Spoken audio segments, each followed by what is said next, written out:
All right, so I went over to this client's house and she said she was having complications with her dryer and it wasn't drying her clothes properly. When I started to investigate, I said, by the way, when's the last time you had it done? She said she had it done last month. Follow along, take a look at it, come to your own conclusion, comment below, and then I'll fill you in at the end about what happened.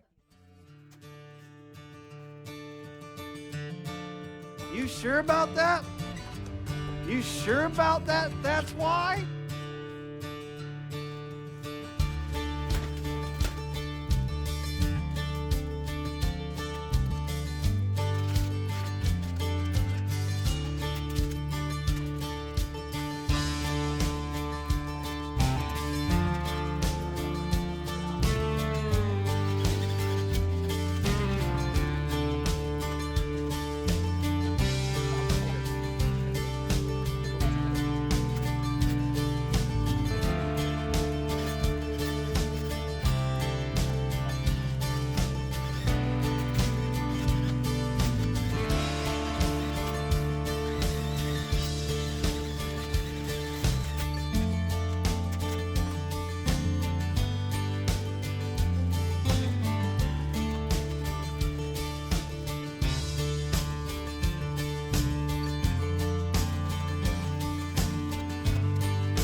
All right, that's it. What did you guys think? Did this sweet old lady get scammed? Absolutely. Somebody came over to her house, got paid to do a job that they came in and out in probably less than 15 to 20 minutes, because clearly nothing was done on this job. It normally takes me about an hour to an hour and a half, depending on what type of exhaust vent I'm gonna be cleaning out. Most of the ones down here in Florida, you gotta go through the roof. It's about a 15, maybe 25-foot run. There's gonna be a vent up there that's gonna have a little crate. You're gonna have to clean that out as well. And then of course the dryer itself is gonna need to be cleaned. So between the dryer, putting in the new exhaust tube, the vent that was going through the wall, and then going on the roof to clear out that vent, it's gonna take that about an hour, hour and a half to complete the proper way. So if you guys like this content, do me a favor, hit that like button. If you do enjoy watching these videos, why not subscribe? You can do that right now. I really do appreciate it. And until next time, guys, stay handy, my friends. I'll see you on the next one.